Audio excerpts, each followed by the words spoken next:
Hello and welcome to the Craft Beer Corner. For today, I've got a really fun one for you.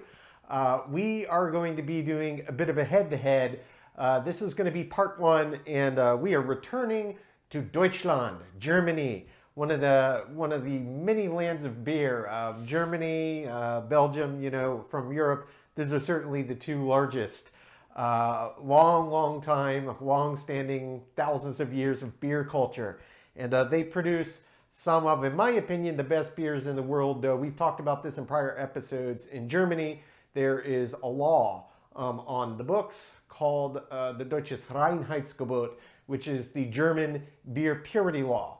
That law, which is still in effect to this day, dictates that there are only four ingredients that may be in beer: water, malted barley, yeast, and hops. That's it. You cannot deviate from that ingredient list. That means no fruit, no rice, nothing. So all of the varying idiosyncrasies and traits between the beers that the brewers are brewing, it really comes down to their ratio, which specific ingredients they're using, and their mastery of brewing. So what we're doing today in part one is a head-to-head. We've got three brewers, and we are going to be competing. First, in this part one, it's going to be Hefeweizens. And then tomorrow for part two, we're going to jump over to their Dunkel style beers. That's dark auf Deutsch in German. So we will be starting first with the Kronbacher Weizen. All of these are Hefeweizens. 5.3% ABV on this one. This is brewed in Kreuztal, Germany. This brewery was founded in 1803. So you will see that all of these breweries have been around for quite some time, certainly some longer than others. But nonetheless, the second beer we're going to be trying is from the Hofbrau München. That's Munich, München auf Deutsch. Is same thing, Hefeweizen, 5.1% ABV on this one. And this brewery's been around a while, 1589. So they've been brewing beer for, half a millennium, give or take. And then the third and final entrant in this head-to-head battle is Erdinger. This is their Weiss beer, again, Hefeweizen, 5.3% ABV on this one as well. This is bottle conditioned. Now, I don't believe that the first two are, but I know that this one is bottle conditioned. And it comes out of the city of Erding. 1886 is when they were founded. So we've got three beers that are all brewed under Germany's very strict brewing laws, the exact same style. So in part one, we're going to try these brewers' Hefeweizens. Part two will be the Dunkels. Again, Hefeweizen. Hefe, der Hefe, that's the German word for yeast. And Weizen, der Weizen, is the German word for wheat. Hefeweizen, with a Z, it makes a TS sound. Weizen, not to be confused with Weissen. Weiss is the German word for white. Weiss, Weisse. And in fact, the history of why there's confusion among this, originally in High German, this beer style was indeed called Hefeweizen or Hefeweisse. But to avoid confusion with the color white, they changed the pronunciation of the word wheat to the Low German pronunciation, which was Weizen with a Z, with that TS sound. Just a little tidbit of trivia, but nonetheless, let's go ahead and get this battle started. We're going to be starting off with the Kronbacher Weizen, 5.3% ABV on this one.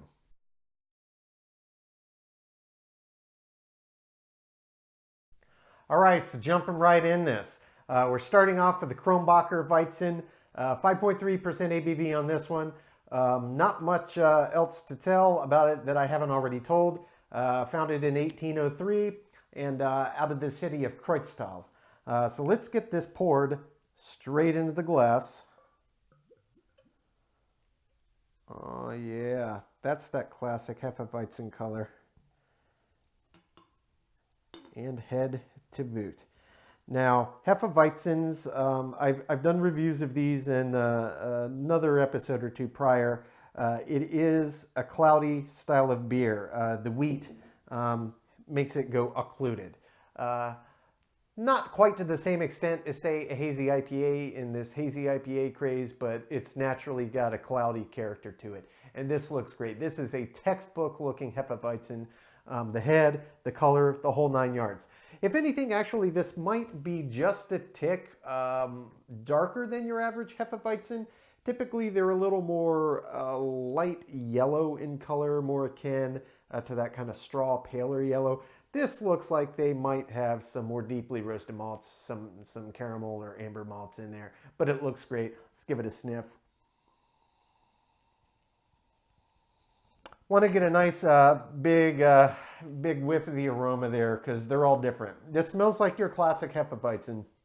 You get that clovey note up front, but then you can really smell the malt in this beer. The malt bill comes through quite nicely, and it smells quite fruity, quite floral. It smells very good, and like it's going to be refreshing, a good hot summer day beer, which in my experience they are. So let's go ahead and jump right in.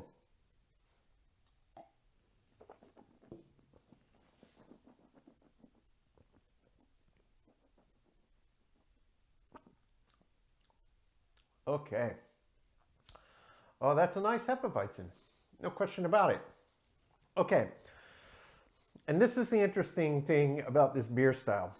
They're all different, even though they're using the same yeast strain to get that classic flavor. They're all different, and it really comes down to the balance of the ingredients. And in this one, you get that clovey bite up front, but they really made it more malt forward. Make no mistake, that classic Hefeweizen clove bite is there, and it's average in how pronounced it is in the beer, but you can really taste the malt bill. It's really nice, clean malts that are in here, and it gives this really clean finish. It's not a long finish for the malt side. For the yeast that you continue to taste with that clove, yeah, Hefeweizens have long finishes. They do. The mouthfeel in the body, it's not a heavy beer style.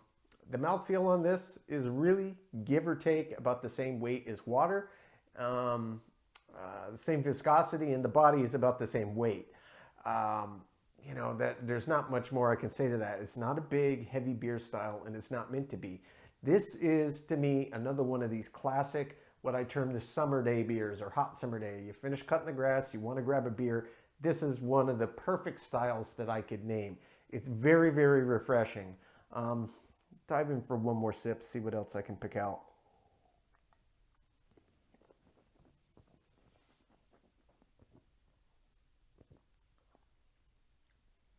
Yeah, clove comes on strongly up front.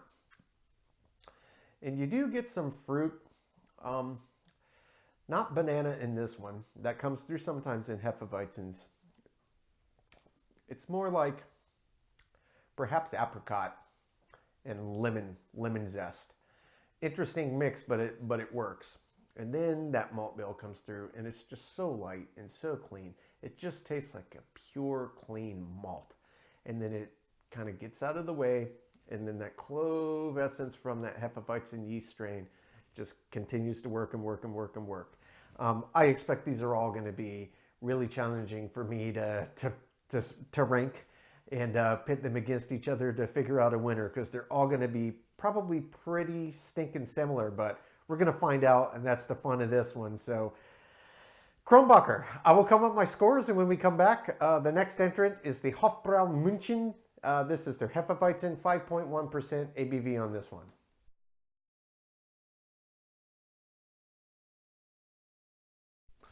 Okay, so moving on to our second beer of today's German head-to-head Hefeweizen competition.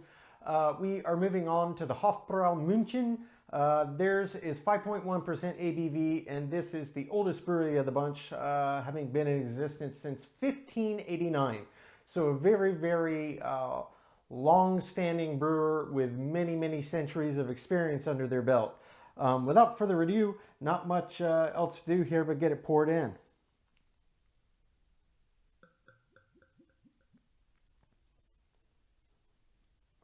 All right.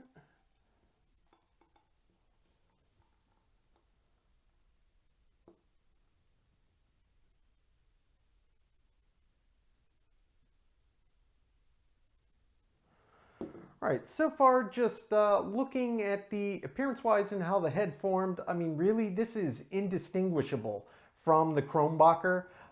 It's got that same color, that same little hazy look to it, and a nice creamy head that formed on top. Also very effervescent, and this is indicative of this style. This is textbook Hefeweizen. This is how they look. Let's get in and give a sniff of this one.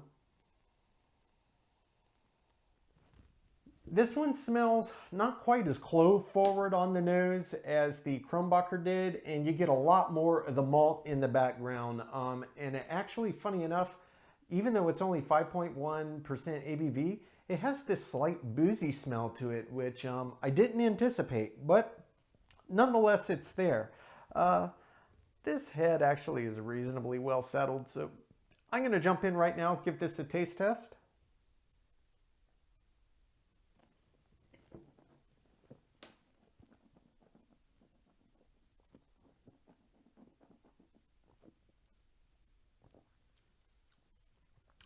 Okay, so while obviously the same style and similar characteristics, even though the base flavor profile is generally the same, you can tell it's a Hefeweizen, they are very, very different indeed. This has quite the pronounced clove forward flavor profile that comes through in it. You can really, really taste the malt in the back as well. Finish on this one's not quite as long. The mouthfeel and the body are pretty much the same as the Kronbacher.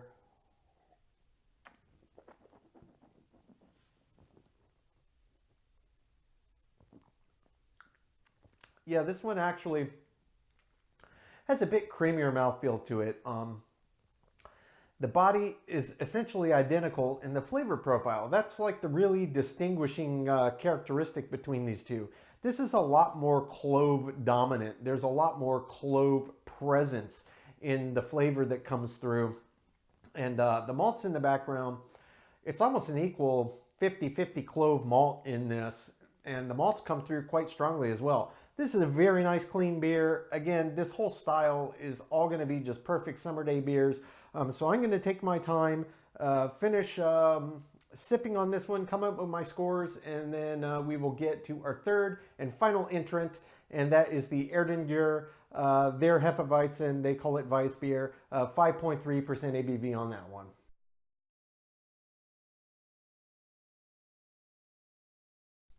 All right, now moving on to our third and final beer of our German Brewer Challenge here. We move on to Erdinger. Their Weiss beer, that's what they name it. 5.3% on this one. They are based out of Erding, Germany. 1886 is when they were founded.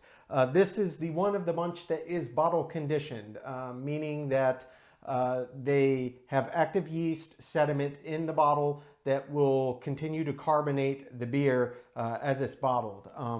This is commonplace with quite a few brewers. Unibrew does bottle conditioning. A lot of other Belgian brewers do bottle conditioning. Indeed, for all intents and purposes, if you're a home brewer and you put priming sugar, you're bottle conditioning, even though you're using sugar versus yeast. It's carbonating the beer. Nonetheless, let's get this one poured in. Third and final entrant. Okay.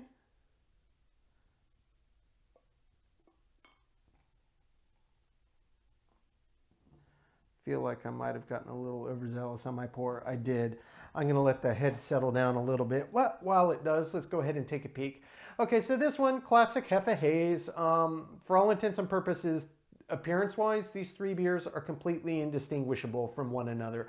They all have the exact same class of Hefe appearance and that classic Hefe Haze, and they're very, very effervescent. Now, I did pour the head, obviously, a bit too vigorously on this one, so I'm going to go ahead and just give a little agitation in here. See if that can support a little head collapse. And while that does its thing, I'm going to give it a sniff. Okay, so of the three, this certainly has the least pronounced aroma. You really got to get in there and breathe deeply to start to pick it out. You can smell the Hefe yeast, but it smells more fruity than clovey. I mean, just a slight hint of that classic clove. And on the nose, I'm not really picking up really any of the malt bill that's in here. And I'm sure it's probably gonna, make its presence known in the flavor, but yeah, aroma-wise, it smells almost citrusy, orange and lemon. That's really the strong aromas that I'm getting off of this. The head settled down now, so let's gently, being the operative word, top this one off. Didn't lack much to get it done. Okay. Final sniff just to see. Yeah, it smells nice. It's just a really, really light aroma. It's really hard to detect. You really got to breathe deeply and get down in there. Nonetheless, let's give this one a sip.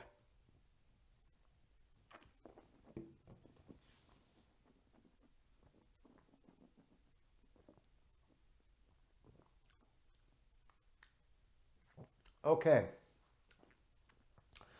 Of the three, this is certainly the most unique. That slight citrus flavor that I was, citrus aroma that I was detecting, it comes through in the beer. There's just the slightest, faintest hint of a clovey quality to the flavor, but overwhelmingly, this tastes like a completely different beer. This almost puts me in mind of the Sam Adams Summer Ale, their summer wheat beer, which I believe they brew with maybe orange or lemon rind in there. And this reminds me of that a lot, both in body and mouthfeel kind of tandem side, as well as the overall flavor experience. It's a nice beer. This is another classic hot summer days beer, but in terms of a Hefeweizen, I think it's the furthest from the standard style traits and characteristics.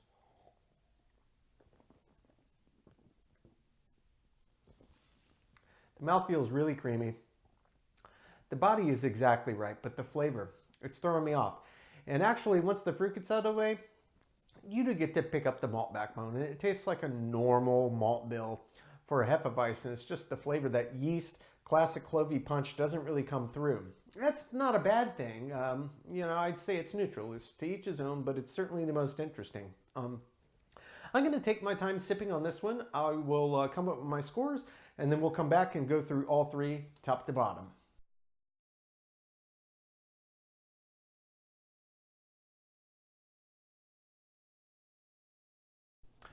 Okay, now that we've gotten to try all three of our Hefeweizens in this part one of two-part series of three German brewers head-to-head, we're going to go through the scores.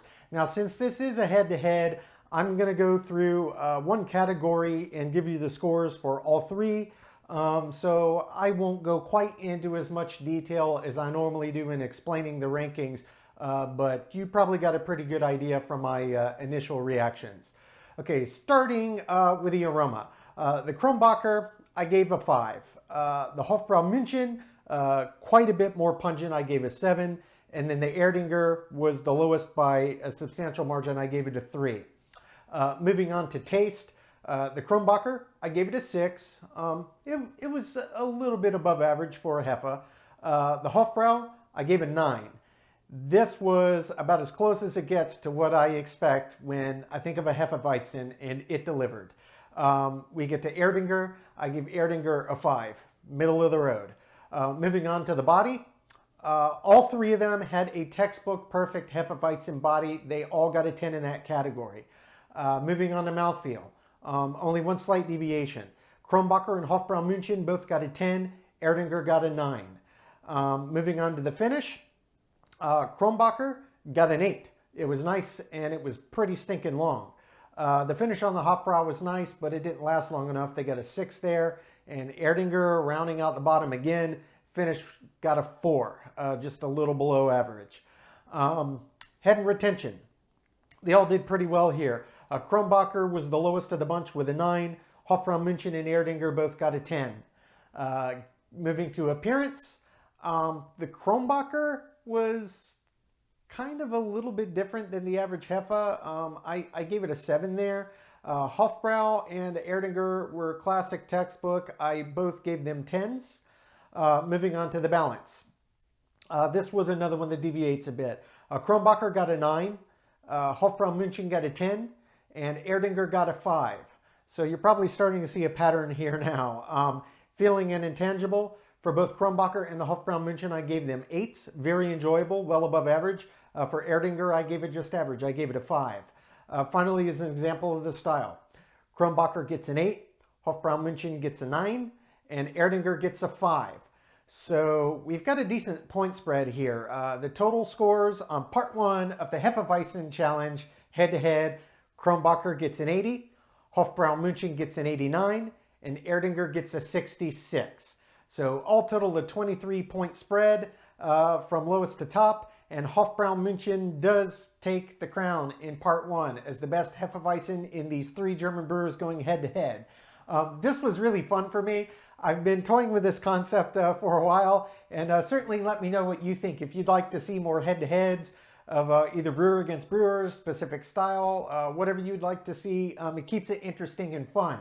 So I really do hope that you learned something and that you enjoyed this, and maybe you disagree with my opinion, but I honestly believe that Hofbraun München won it and won it convincingly. Nonetheless, as always, I thank you so much for tuning in. Part 2, we're going with the same brewers and moving on to their Dunkels. That's their dark styles. So keeping it the same. Three of the same brewers, 2 of their different styles. So it'll be interesting to see who comes out on top for the Dunkels. We shall see, and that will be the next episode, part 2. As always, really appreciate it. You know the drill. Like, comment, subscribe. Comments, please. I really do want your feedback. I want to engage. Let me know what you think, what you'd like to see. If you have any ideas, etc. It will definitely be taken to heart, and I will try and adapt and come up with stuff that y'all would like to see, not just things that I would like to do. And lastly, if you want to keep in the loop when our episodes drop, you can just click the notification bell. That will let you know as soon as they go live to YouTube. And other than that, that's a wrap on part 1. Thanks again. Until next time, keep it beer, keep it craft. Cheers.